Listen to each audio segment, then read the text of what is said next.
आज आप मेरे साथ सुनिए शाप या सूर्यन तेरे प्यार के साए में बीते जिंदगी का भाग तेरा। मदहोशी में ही राहुल उसकी ओर बढ़ता चला जा रहा था। कमरे की पीली रोशनी ने पानी से भीगी उसकी छरहरी काया को और भी निखार दिया था। उसकी आंखें रिया के मासूम चेहरे पर आकर ठहर गई। भर्म की उसी अवस्था में वह धीरे धीरे उसकी ओर बढ़ने लगा। उसे अपनी ओर आता देख रिया की सांसें मानो थम सी गई। राहुल की शांत आंखों में आज एक अजीब सी खुमारी थी, जो रिया के दिल की धड़कनों को और भी तेज कर रही थी। एसी की ठंड और राहुल के बढ़ते कदमों से रिया के कोमल वजूद में मानो सिहरन सी दौड़ गई। उसके कदम वहीं ठिठक गए। ये हमारी ओर ऐसे क्यों देख रहे हैं? क्या ये हमसे कल का बदला लेना चाहते हैं? वह मन ही मन फुसफुसाई। कमरा पूरी तरह शांत था। उसमें बस राहुल की चप्पलों की हल्की हल्की सी टिक टिक की आवाज सुनाई दे रही थी। राहुल के चेहरे की खुमारी देख रिया धीरे धीरे पीछे हटने लगी। उसकी पायल हल्की सी छनक गई थी। उनकी मीठी छन छन कमरे में किसी मधुर संगीत की तरह घुल रही थी। पर हमने जानबूझ के थोड़ा ही काटा था, वह मन ही मन बोली। घबराहट में उसकी उंगलियां सर्ग की डोरियों में उलझ गई थी। नहीं नहीं, ये हमारे साथ ऐसा कैसे कर सकते हैं? उसके होठों से अनायास ही निकल गया। हम इन्हें अपने साथ ऐसा बिल्कुल भी नहीं करने देंगे। हमने यहाँ आकर कोई गलती तो नहीं कर दी? वह राहुल की ओर देखते हुए अपने आप से बातें कर रही थी। इससे पहले कि राहुल उसके और करीब आता, उसने अपने दोनों हाथों से अपना भारी भरकम अनारकली सूट पकड़ा और भागने लगी।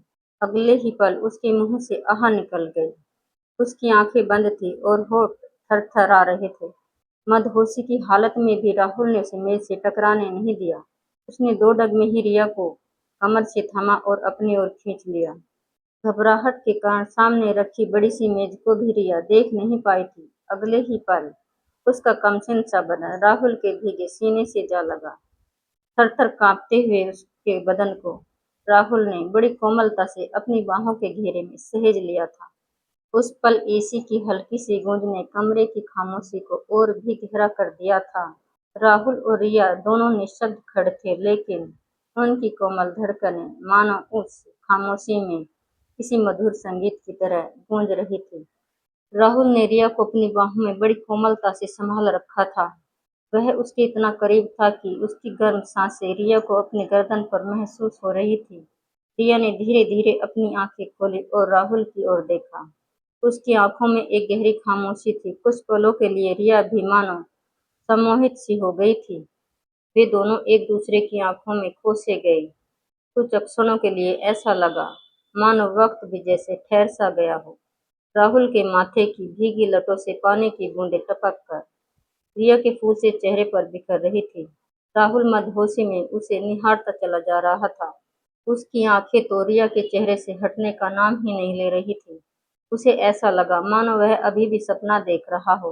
अचानक ही उसका हाथ उठा और देखते ही देखते उसकी उंगलियां रिया के चेहरे पर गिरने वाली हर एक बूंद को बड़ी कोमलता से पोंछने लगी। अपने इमेजिनेशन के चलते उसने रिया के चेहरे को अपनी दोनों हथेलियों में बड़े प्यार से भरा और कोमलता से थाम लिया। फिर धीरे धीरे उसकी ओर झुकने लगा। मानो तभी राहुल के फोन की रिंगटोन बज उठी।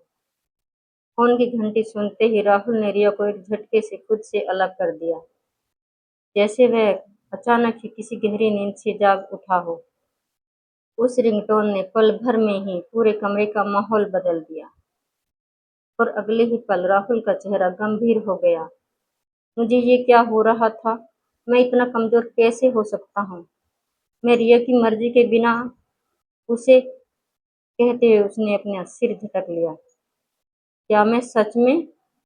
आगे के शब्दों को सोचने से ही जैसे उसके मन ने इनकार कर दिया था। उसने एक बार रिया की ओर देखा। वह कुछ दूर नजरें झुकाए खड़ी थी। उसका चेहरा शर्म से लाल पड़ गया था। मेरा खुद पर से नियंत्रण कैसे खो गया?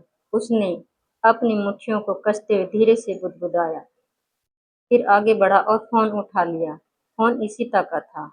हाँ कहो ईशिता, फाइल तैयार है? दूसरी ओर से ईशिता की घबराई हुई आवाज सुनाई दी।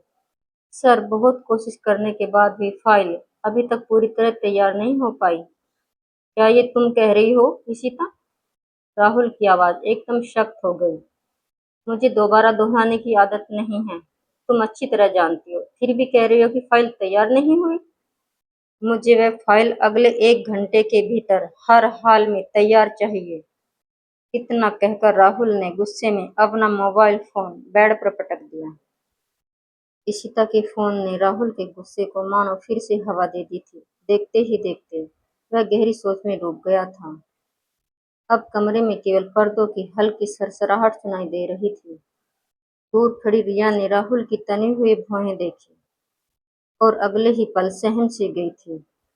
राहुल की आंखें बिना कुछ कहे भी बहुत कुछ कह रही थी।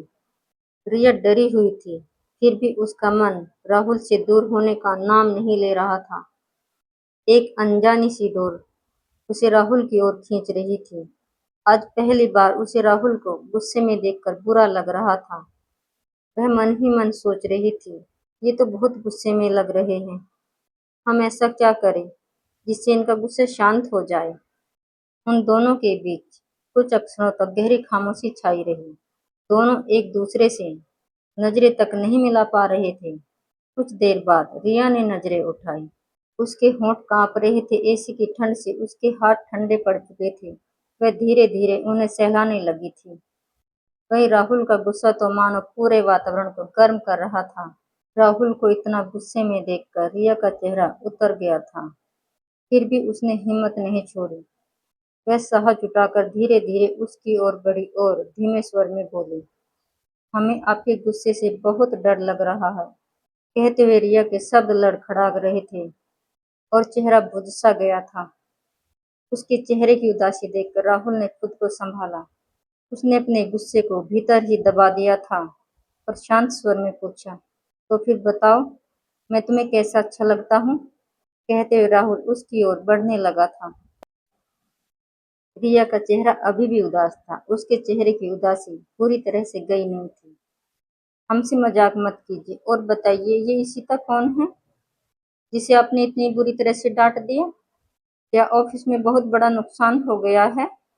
रिया ने बड़ी मासूमियत से पूछा। उसकी इन मासूम बातों ने राहुल के दिल में उठ रहे गुस्से के तूफान को कुछ हद तक शांत कर दिया था।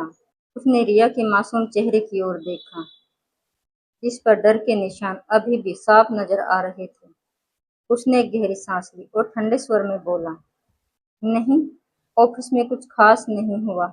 इससे पहले कि रिया कुछ और पूछती, राहुल ने उसे वहीं रोकते हुए कहा, ये सब छोड़ो और बताओ, तुम यहाँ मेरे कमरे में क्या कर रही थी?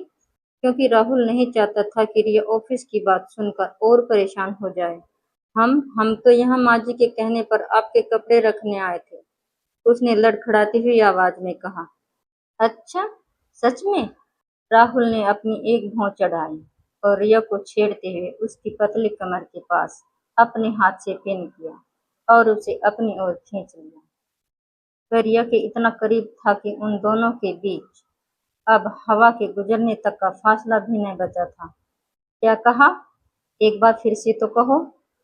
राहुल को इतना करीब देख शर्म के मारे रिया के गाल कश्मीरी सेब की तरह लाल हो गए थे। उसने हकलाते हुए कहा, हाँ, हम सच कह रहे हैं। अच्छा? वह उसके कान के करीब आया और धीरे से फुसफुसाते हुए बोला, कहीं ऐसा तो नहीं कि मुझे देखे बिना तुम्हारा मन ही नहीं लग रहा था? रिया घबराकर थोड़ा पीछे हटती हुई बोली, किसने कहा कि हमारा आपको देखे बिना मन नहीं लग रहा था? राहुल ने उसे अपने थोड़ा और करीब खींचा। क्या सच में तुम मुझे देखना नहीं चाहती थी? उसने शर्म से लाल पड़ चुके रिया के चेहरे की ओर देखते हुए कहा। रिया ऐसे घबराई जैसे उसकी चोरी पकड़ी गई हो। वह हकलाते हुए बोली, ना, नहीं, हम सच कह रहे हैं, हमें माँ जी ने ही भेजा था। ओह, अच्छा, देखो तो। राहुल के चेहरे पर मुस्कान थी और आंखों में शरारत उतर आई थी। उसने अपनी एक भौं ऊपर चढ़ाई और धीरे धीरे कदमों से रिया की ओर बढ़ा। राहुल को अपनी ओर आता देख रिया के दिल की धड़कनें तेज हो गई थी। वह घबराकर पीछे हटती हुई खुद से ही फुसफुसाई, ये फिर से हमारे करीब क्यों आ रहे हैं? राहुल जैसे जैसे उसके करीब आ रहा था, रिया की घबराहट बढ़ती जा रही थी।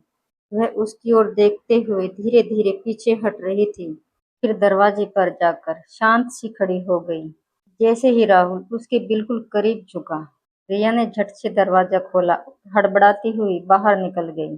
बाहर आकर उसने गहरी सांस ली और खुद से ही बुदबुदाई, खड़ूस, हिटलर कहीं के, जब देखो हमें परेशान करते रहते हैं।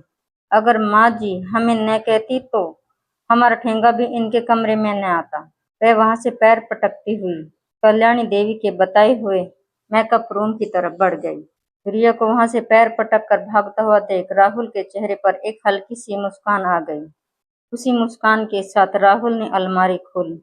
जैसे ही उसने घड़ी देखने के लिए अलमारी में झांका, उसके मुंह से अन्यास ही निकल पड़ा, उफ, मैं तो आज भी उस जंगली बिल्ली को इसे देना ही भूल गया। कहते हुए राहुल ने ब्रेसलेट को वापस संभाल कर रख दिया। वह कुछ पलों तक यूं ही खड़ा रहा। फिर ऑफिस का ख्याल आते ही अगले ही पल उसकी भौहें फिर से वैसी की वैसी तन गई। उसने जल्दी से कपड़े पहने, फाइल उठाई और कमरे से बाहर निकल गया। आज बस इतना ही। यदि आपको यह कहानी पसंद आ रही है तो कृपया इस चैनल को सब्सक्राइब करें और हाँ, कमेंट्स में अपनी राय देना ना भूलें। आपका एक एक कमेंट्स मुझे इस कहानी को और बेहतर बनाने की प्रेरणा देता है। धन्यवाद।